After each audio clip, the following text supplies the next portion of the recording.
Some jobs, it's just better to save them for winter when it's too cold out to do anything else. Oh man, it's refreshing out here.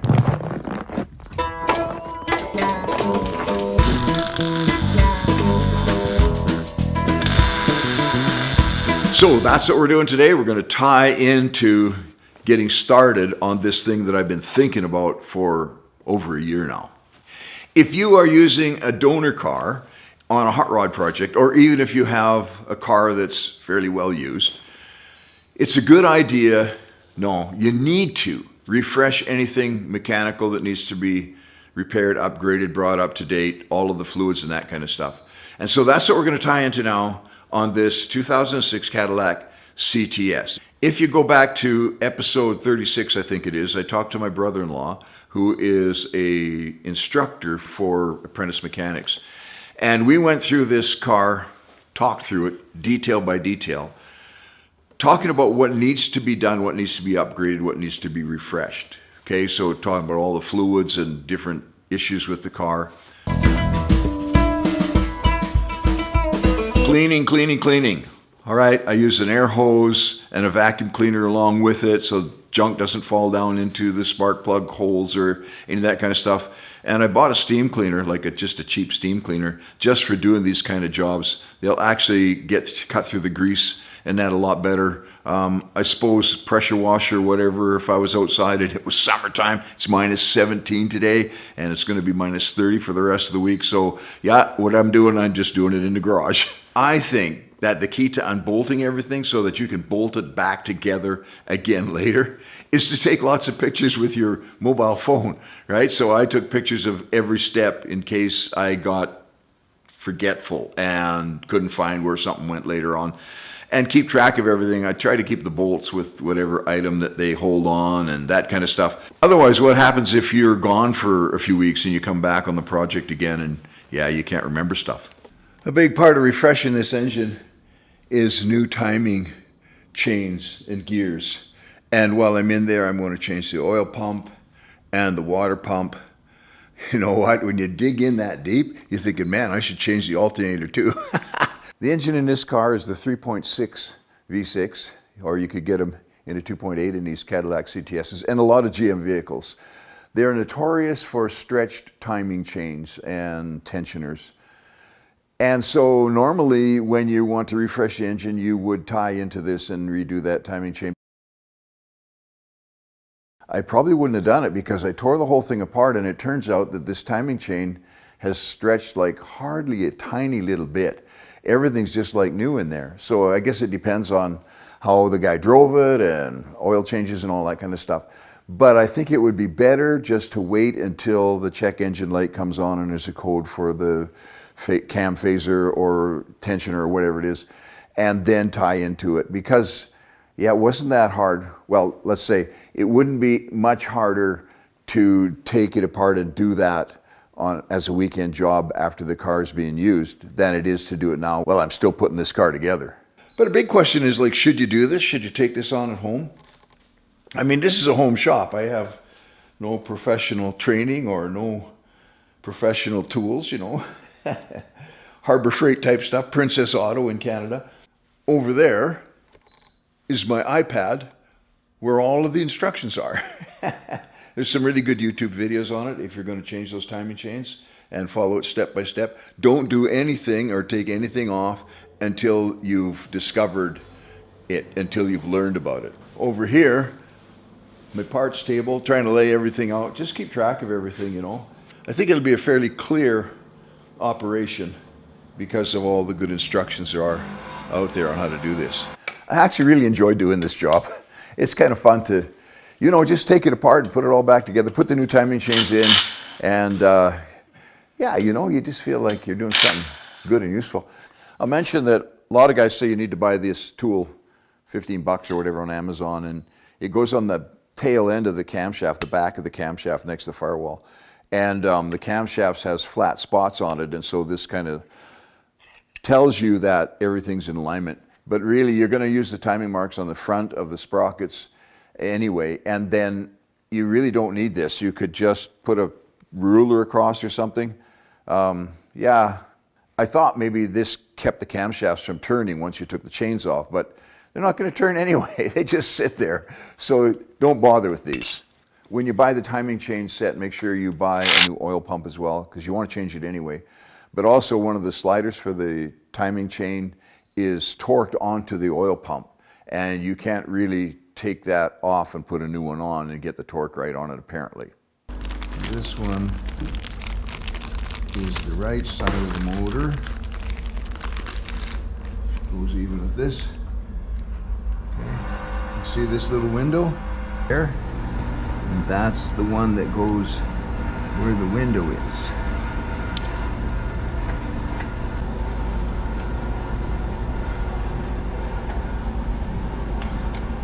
When you pull the front cover off of the timing chains, you'll find there's a fair amount of engine coolant that will run down into the oil pan. Okay, there's kind of a gaping bottom part of the oil pan there.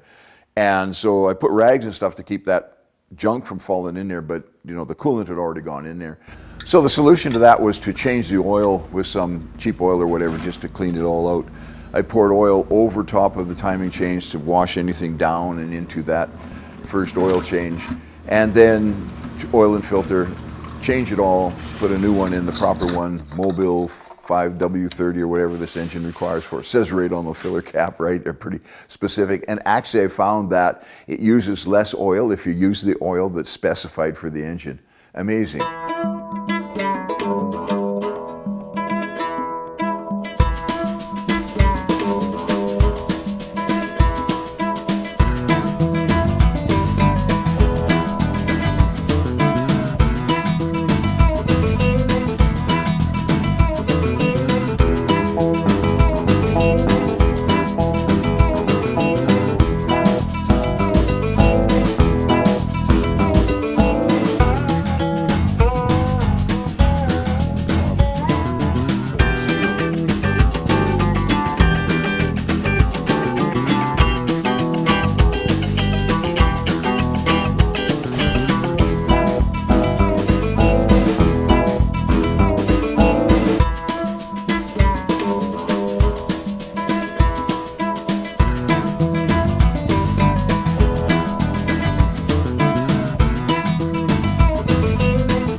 Like that, changing fluids, yeah, that's a bit expensive, $300 and some worth of stuff, and that's not all of it, but you need it and you want to do a good job. You want to make sure everything is clean and new. And working our way back from the front, next we come to the transmission. Interesting because these do not have a dipstick filler tube in them. They have a plug on the side of the transmission, and they do have a drain plug underneath, which is better than some of the old Chevys. And so the process is, of course, to drain the oil out, remove the pan, and one thing you want to do is make up your mind before you do this that you're not going to spill any oil on the floor. Yeah, that's going to happen.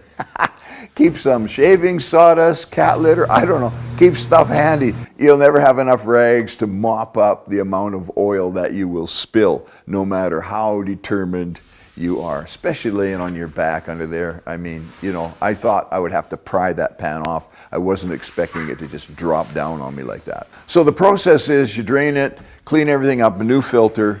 Watch the rubber O-rings, the rubber gaskets on the nozzle of that filter that go up into the transmission. Make sure that all of the old ones are out of the transmission and that the new ones are the right ones for this application. shove the whole thing up in there, theoretically torque the pan bolts.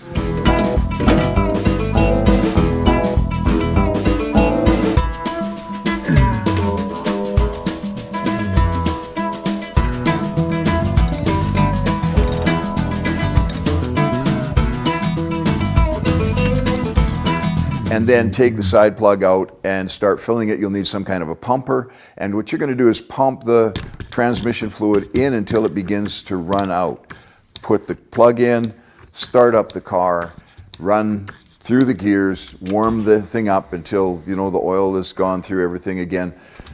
Get underneath without burning your hands, take that plug out again, pump some more oil in there until it starts running out. And you keep doing that process until the next time you take the plug out, the oil already runs out before you put any in. So that only took me like 2 cycles through that. And that's fine. But I'm going to remember that once I get this car on the road, after a day or whatever, I'm going to bring it in and put it up on jack stands again and check and make sure that is still running out, because I couldn't really get the transmission warmed up decently by just sitting here in the garage. Okay, let's come up a little bit to the brake fluid. And this is fairly simple. You kind of wonder though, like, why would you change brake fluid? Well, it's actually the moisture content in the brake fluid, especially if it's ever been boiled. You're not really going to get the dirt out of the system. There's that black residue stuff in the reservoir and, probably in the lines and certainly in the calipers and so on. So by 5 feet of 1/4 inch plastic tubing and cut it up and put a piece on each bleeder valve on each of the 4 wheels with an empty junk jug under there. The front ones, you could just open the bleeder valves and the oil will run. The brake fluid will run, so it'll run out of the reservoir. You got to watch it, like you're probably going to be 20-30 minutes and then fill that up again. Now, of course, bleeding brakes, you're going to start with the farthest away wheel. But in this case, we're just changing the fluid, renewing the fluid. Don't let the reservoir run dry or you will be bleeding your brakes. And the back wheels, when you loosen the bleeders, it doesn't run. I had to get my sweetheart wife to come out and pump the brakes. Put a spare tire on the floor of the car and some carpets and made it look real cushy so that she would sit there for a few minutes and just pump that fluid through. So I don't know, I probably put through maybe 1.5 liters or something of new brake fluid and we'll call it done, And one last fluid to change, the rear differential. Again, the old mechanics rule, take out the filler plug first. Boy, these were tight actually. I had to use this little piece of square tubing over top of the Allen wrench to get them off. And you see the car moving there? It's actually not the car that's moving, it's the camera. I'm playing it safe. The car will never fall on me, boy. And then new fluid, 75 to 90 weight or whatever, you're gonna have to pump it in there like you did with the transmission. Check and see if your car has limited slip differential. If it does, you're gonna have either an additive with the oil to take care of the clutches, or you're going to have oil with an additive in it. You want to do the easy way, quick way, lazy way, just buy oil with an additive in it and stick it in. Yeah, and with everything cleaned up, good idea to just have a look around under there, wiggle things, because hopefully this is the last time you're under there until after we get the car on the road and we go and take another check. Seems to me that the tailpipe is a little bit too close to the differential. It might rattle, but we'll see once we get going. If it does, I'm going to have to put some kind of a tensioner or pull or something on those tailpipes. They're connected together all the way from the engine all the way to the back of the car. And of course, morphing all of that, those tailpipes particularly into the butt end of this 49 Chev, it's really close to the car body. And so I've messed around with those exhaust mounts and they may not be dead on center like they used to be. But we'll take care of that once we get to test it. I think that's a snowplow going by. Cleaning the alley, back alley. Well, that's nice of them. I couldn't hardly walk out there today. The snow drifts are so high.